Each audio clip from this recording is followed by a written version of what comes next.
So I was actually trying to remember when I met each of you, and of course, it, as I said before, was always through cycling. But Alec, let's go back a little bit, quite a few years. Your dad used to give me a lift back from Hillingdon races when, obviously, you're quite a bit younger than me. So you would have been, I guess, just getting into the younger ranks of racing then. Where did cycling start for you? It's funny you say that because I don't even remember. That's how long ago thank it was. you. I appreciated the lift. I think it must have been Herne Hill velodrome for like so many of us in London. You know, it's such a amazing place and a breeding ground of talent, and I think that's becoming more evident currently, and I think it's going to continue that way. Herne Hill Velodrome is a really nice starting point, isn't it? We're all smiling because we're very fond and familiar with Herne Hill. Maria, again, you and I used to race round there many years ago. And if I do remember this one correctly, we were quite often on our own, riding round in circles. Things have changed a lot since then, haven't they? Yeah, for sure, things have changed. I mean, I think back then when we met, then certainly women getting out to Herne Hill was not really a common thing. We were almost like trailblazers, really, and even more trailblazers because we were off the back, but we still just soldiered on anyway. You didn't have to mention that one, Maria. Yes, but the thing about it was that it was very welcoming, and that was the one thing that, you know, we didn't realise just how lucky we were at the time. You know that. You know, when you go, for instance, to other cities, say around the world, you find that to get on a velodrome, you need to be of a certain level. You need to have, you know, passed your medical certificate and all of that. Whereas we were just allowed to just get straight in there and get on and do our best. We did. Try. I mean, we sometimes did our best. But we joke. And I think it was very important that we showed up, and we did turn up. And even if we did have to go in with the guys and get dropped, we did come week after week. And I know that was really important to you to inspire others to do it. Oh, yeah, for sure. Yeah. I mean, for me personally, you know, I wanted to just show people that it can be done. I wasn't the best cyclist in the world. You know, I took up track cycling at a fairly sort of advanced age. I had been a cyclist sort of all my life, you know, riding for recreational purposes, but certainly I wanted to be a person that could show others that, you know, regardless of your level, it is possible to turn up at a place like that and just get on with cycling and make progress and improve your fitness too. And it's interesting what you said there about barriers to entry, because again, I know that's important that those get removed increasingly. But I guess Herne Hill does allow that, doesn't it? Like you said, you can just get on and ride it. Do you feel like a lot of other velodromes aren't perhaps like that? Well, we're talking about London, aren't we? And so as a person who has travelled around to different cities in the world, and I've seen velodromes in different cities, I do get surprised at what's required in order for you to get on a velodrome in those cities compared with London. So, for instance, there's one now in Italy, in Milan, where I spent some time, Vigorelli, and to ride there, you need to. There's quite a lot of red tape. I mean, those places are known for their bureaucracy anyway. But certainly, when I was in Italy and I wanted to get into that sort of cycling, you know, I had to visit the doctor.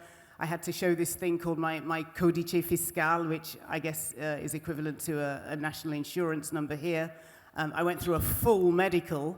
I don't know if the doctor was just doing it because he was, I don't know, sort of just taking pleasure out of doing these full medicals or what. But I was like, oh, I thought it was just going to listen to my heart and that was it.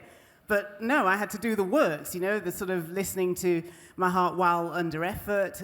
They took an ECG, blood tests, urine, you know, 101 questions about my health. And then he said, okay, now you can apply for a license, and then you can look for a club. And then after that, then you can go to Vigorelli. so yeah, there was quite a lot of red tape. Oh my God, I was going to say, if they had to do a VO2 max test or an FTP test on me before I got on a velodrome, I wouldn't get in the door, to be honest with you. And we'll go back to what you've said there about exploring other cities, because I know you've got a lot more to say about that on the road as well. But Ned, I know you're very fond of Herne Hill Velodrome. How long have you ridden there?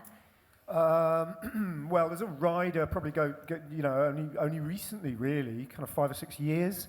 I've been riding and I have let it go. So if anyone's saying, just recently, last 18 months, I barely showed up, for which I apologise massively and I want to get back on. But when I did discover it, it was brilliant. I mean, first of all, as a spectator, but that's the thing about Herne Hill. Both its great strength and what gives it its massive character is also a bit of a problem for it. So it's tucked away in this very expensive suburb of South London, and it's down this little pathway, so you really wouldn't know it's there, which makes it quite a special place once you're on the inside, but it doesn't exactly shout, "I'm here," and kind of draw in the local community to the extent that it should. I mean, I think great strides have been made in that recently, but there's still much more to do, much more to do. When you look back at the history of Herne Hill, back in the day when Morris Burton and others, his generation, were racing down there, regularly minibuses would ferry kids down from the local comprehensive schools all around South London to go and experience that, and that's just withered on the vine now. That doesn't happen, so that needs to come back somehow.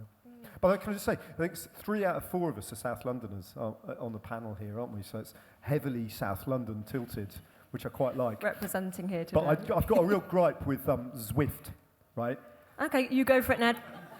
Well, I've got a gripe with Zwift because I can't stand it. That's my first gripe.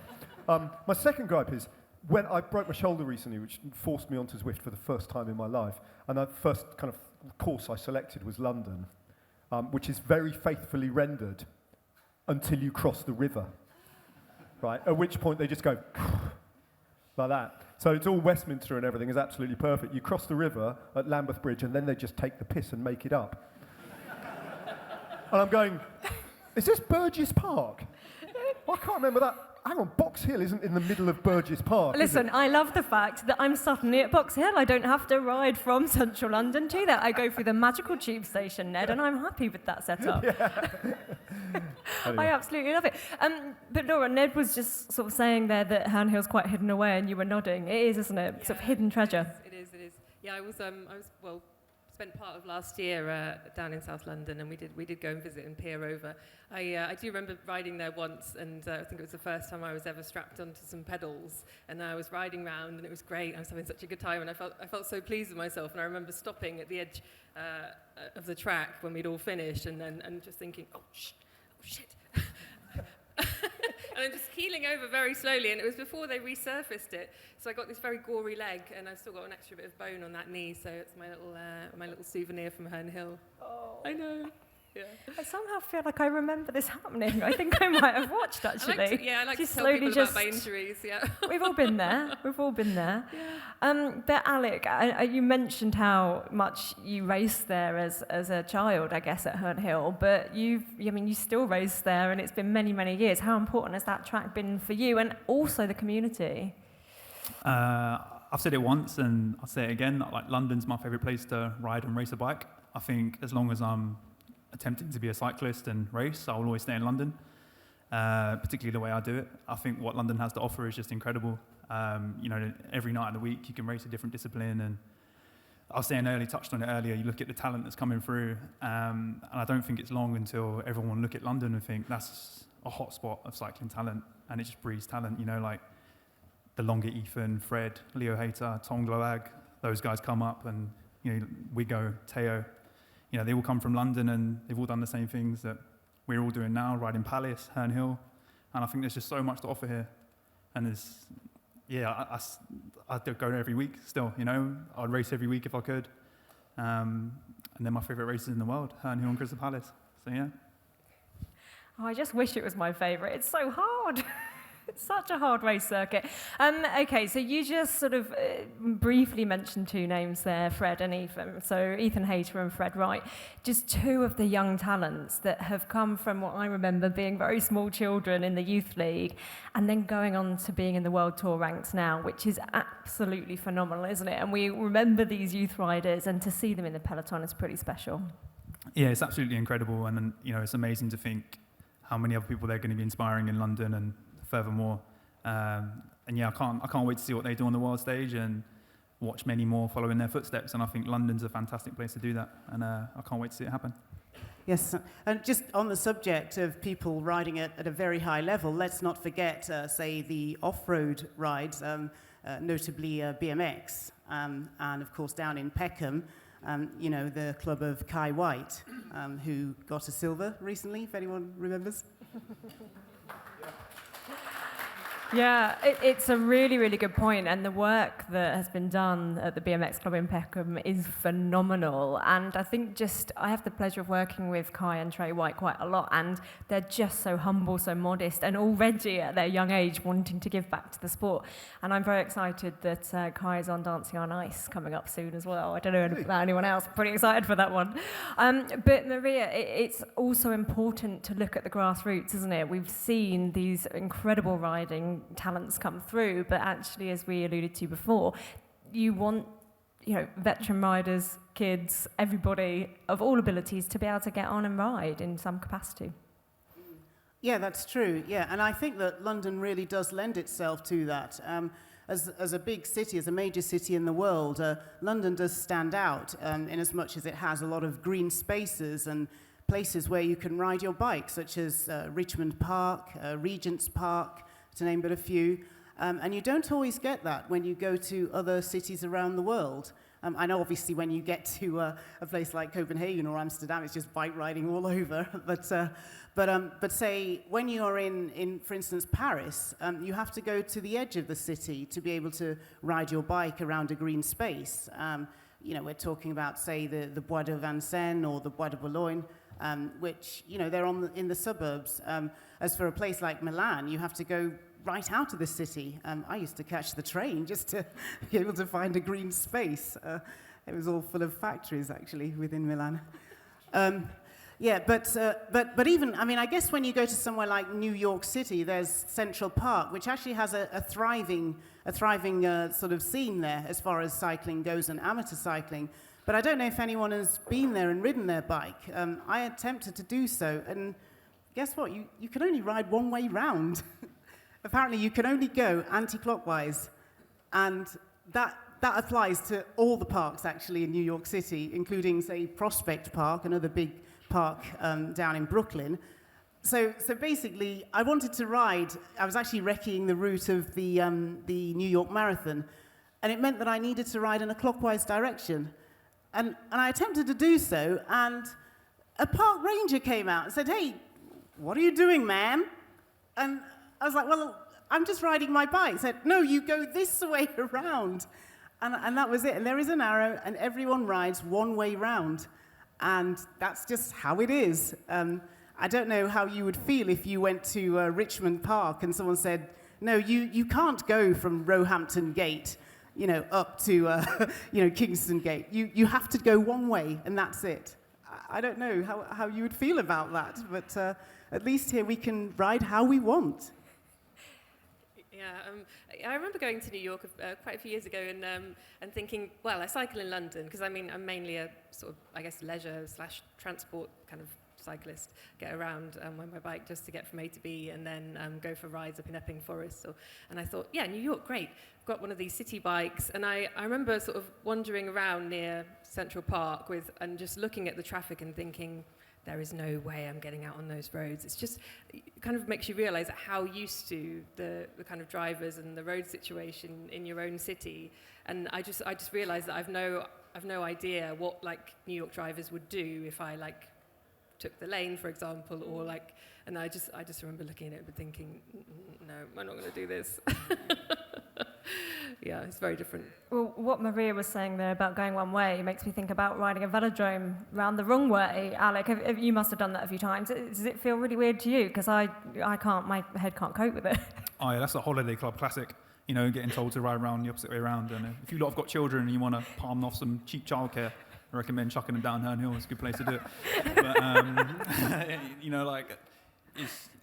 what I think what you're all saying is the possibilities in London and kind of how accepting London's got with cycling is incredible. And I think, we're only going up, and it's amazing to see so many people riding around the streets. People often say, "Oh, it must be crazy riding in London." Personally, I find it entertaining. I really enjoy it. Here. Dodging cars and stuff. It's wicked.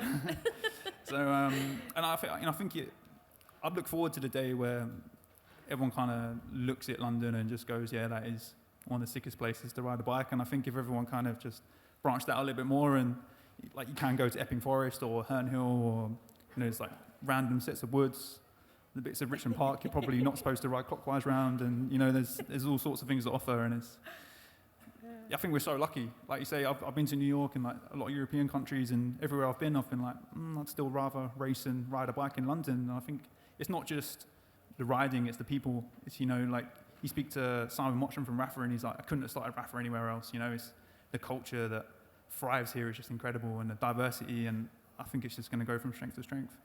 Ned, you're noddling. I'm noddling, You're yeah. noddling, Ned. You're nodding along there. Yeah, we're kind of pushing at an open door here because we all agree, but it is. Yeah. But it's not a thing that is generally agreed upon out in the big bad world. This perception that somehow, you take your life into. Well, you do take your life into your own hands, but the risks are minimal. You can have a lot of fun. London is made for cycling. It's not particularly hilly. It's the right size. I've just ridden up from my home in Lewisham. It took me 25 minutes. And I was trundling along at the pace that I can ride, and it's great. It's just the perfect solution. I mean, Laura and I do a podcast together, don't we? All about active travel, and we just screaming it from the rooftops all the time. And it's really nice to hear Alec so positive about it, because all you hear is negativity. By and large, out there in the mainstream media. Actually, let's be honest. Now, quite how we change that perception is a really thorny issue. I mean, I don't quite know how we kind of change hearts and minds outside of people who haven't really experienced this. But we're heading in the right direction. I think, just wanting to add to that. I mean, I know that obviously within this country, people do look at cycle commuting in London as a daredevil kind of thing, and you take your life into your hands, and whether you get home or whatever. But I think people abroad, they're beginning to look at London and say, actually, I'm really surprised how many people were cycling around London. There are a lot of people riding around London. So I think that is something to be celebrated. And when you look at statistics, for instance, I think somewhere like, in New York City, I think in 2019, I think there were something like 470,000 journeys that were made by bicycle in one day in New York City. And that compares with something like 750,000, in London.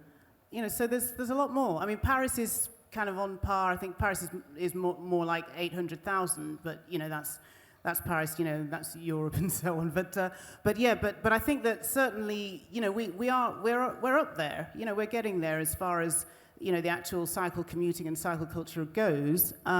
We also do have the cycle superhighways, and funnily enough, I spoke to one of the guys from the Paris version of the London Cycling Campaign. They call it Paris on Sale, and a guy called Jean-Sébastien Cartier. And he basically said that when they were actually looking to develop their lanes in Paris, they looked at the ones in London. Anne Hidalgo did actually speak to, I don't know if she spoke to Boris Johnson, but she certainly, I think she spoke to Will. That would have cost him a few quid. Yes. I think she spoke to Will Norman, and they actually did consult with them when setting up. So people do look to London. Do you know what I think? Laura and I, we were talking about this on the podcast the other day. One of the things that's really changed, and London's a really good example, it's not a uniquely London story, but it's a kind of really fortunate byproduct of quite a problematic industry, right? So I'm not trumpeting 0-hour contracts and terrible working conditions when I say that Just Eat and Deliveroo are having a positive impact, right? That's not what I mean. But the very fact that so many thousands of mostly younger, but it's not just younger people, from an incredibly diverse background are working as cycle couriers, delivering food for people essentially, is a really visible difference, isn't it, I think, on our streets over the last couple of years. It's really been quite a rapid change. And I think that visual representation of completely different sectors of the population on our streets is driving change quite fast, subconsciously or even consciously in sections of the population that would be quite hard to reach with this message. And I think that's a big, big factor. Yeah, I think also just huge increases in infrastructure in London as well. Like in the last year, I think Transport for London put in 100 miles of new routes, and I think that includes stuff like low traffic neighbourhoods, and it's really kind of the quiet roads as well really encourage many more people to get on their bikes. It's the only kind of exercise you can do in a day when we were in lockdown, and you're really starting to see much more diversity in cycling, and it's just really, really, really wonderful to see. And Transport for London had some stats from the other week that was you're as likely to cycle now if you're from a Black, Asian, minority ethnic group as if you're white. Yeah, so it's really, really nice to see that improvement. And in diversity in cycling, and I think the infrastructure really helps. And I don't know if the delivery riders, but yeah, possibly. It's just great to see. Every time I see someone out on a bike, I just think it's brilliant. Like, the more people, the better. It's just, I mean, personally, the reason that I came to London a couple of years later. A friend got me into cycling, and it was such a joy for me, having travelled around on the tube and the bus, to be able to go somewhere under my own steam. And I was doing my degree and then training to be a journalist, and I just thought, I love this so much. It's just so brilliant. And like you do when you start cycling in a city, and you really feel like it's your own, and it's just, I don't know, it's just, I really felt like a Londoner there, and you started to have your own map of the city, and it's just, and I thought, I want other people to experience this as well. You become like an evangelist. You just like, everyone should be enjoying this. Yeah, and but it's just so wonderful, and and I've kind of been writing about cycling and active travel ever since, because I just think it's fantastic. Yeah, it's such a great way of seeing the city. Particularly love cycling at night. There's something quite magical. You've been out, you're going home. It's dark. There's like the streets are quieter, and there's just those lovely like quiet backstreet routes, and it feels quite magical. Like, the city's yours, and you're kind of exploring, and it's just, my boyfriend got into cycling in the last year, and now he's been doing it with me and cycling, and he loves cycling at night as well. He's like, whee, behind me. Like, this is brilliant. Yeah, I think that one of the problems that, you've clearly got that love for cycling, and I think something that you just said, Ned, about how we actually, sort of bring forward and publicise, the positives of cycling in London, because there are positives, and, we need to look at that, because I have to admit that, more and more people got into cycling, say, in Paris, and I think that one of the reasons for that was the number of transport strikes they were having, and so they managed to sort of capitalise on that and publicise how good it is to ride a bike. I'm not saying that we should have transport strikes, but there needs to be some sort of way of showing those benefits. I think what everyone's touching on is like everyone's getting onto bikes, and more people are getting on different bikes and from different backgrounds. And I think London is such a great place to sort of capitalise that. And I reckon over the next couple of years, I know a lot of brands are like putting a lot of effort and time and money into trying to increase diversity in cycling. And I think we're going to see a massive outreach into the grassroots, and that's going to slowly drip feed into the world tour. And I think over like the next sort of 10, 20 years, I think the peloton will change. And I reckon that's just going to, change cycling forever. And I think London's going to have such a key part in that. And I think it's pretty amazing watching that come to life. And I think everyone in this room will probably see more and more projects come to life. And we touched on like Trey White, like he's doing the British Cycling Diversity Programme now. And like there couldn't be a better person to do that. And like, how charismatic that guy is. I don't know if you guys have seen him. But, it's just, sky's the limit really. And I think what London is capable of, we have no idea yet. And I don't think there's many places in the world really that could be capable of that. And I look forward to watching London just take that by storm and see some massive change. It'd be cool. Yeah, just moving on from that, and sort of what London has to offer. I was also thinking about the things like the cafe culture. I don't know what your thoughts are on that, but you've obviously, quite a lot of you will have gone to Look Mum No Hands. So I've not been paid to say this, but that is a concept that kind of began here, right in London. The three guys that were running it, and we've seen how that's developed. And funnily enough, I went to Milan. I think it was Look Mum No Hands opened in 2010, and I remember in 3 years after that, in 2013, I was in Milan, and they had this massive celebration of opening a new cafe there called Upcycle. And I said, "Oh, this is great. Where did you get the idea from?" I said, "Oh, Look Mum No Hands." I do remember the first time I walked into Look Mum No Hands, and I really was blown away, as I think we all were, and just being able to have the big race screen there and actually see the community, I think for me, for the first time, really come together socially, and that, Ned, has been really important, and we've seen them pop up all over the place and globally. Yeah, Deptford even has one. Kind of Ponty Cycling Cafe. That's pretty amazing. It's very nice as well. London Velo, for those of you who know, it's a really nice place. Yeah, it is good, but in that kind of, I think cycling has to be conscious as a kind of community, because it's very disparate, isn't it? As Alec was saying, Alex comes at this kind of from a racing background and Laura from an active track. You know, there's a lot of stuff feeding into this big circle, isn't there? And for all, it's lovely to have these kind of these places that serve really quite expensive coffee and and sort of glossy bits and pieces. It's very important that London's, the roots of London cycling don't get forgotten in all of that, and the kind of, the institutions that predate the kind of 2012 explosion of interest, if you like, don't get left behind, because everybody's got to be welcome. Everyone in, isn't it? That's what it's all about. And I think that's very important as well. And the one thing that's holding us back, I think, is, and it's hard to unpick, but for whatever reason, cycling has been dragged into, and especially in London, into something of a culture war. In the broader culture wars that are raging in this country.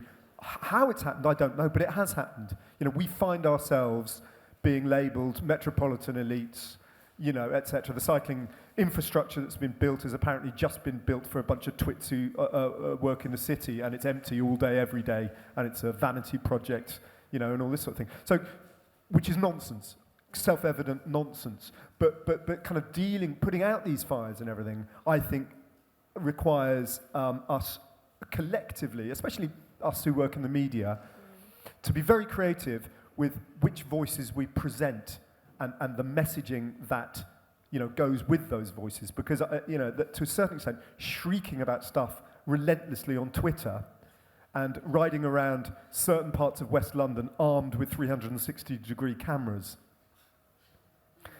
that certain people do can be a little bit counterproductive. So I think a degree of subtlety and gentle coercion and gentle influence, soft measures perhaps, as we were talking about yesterday, is called for here, because I think it's very important. Otherwise, we're going to be butting up against this great resistance in this country to change.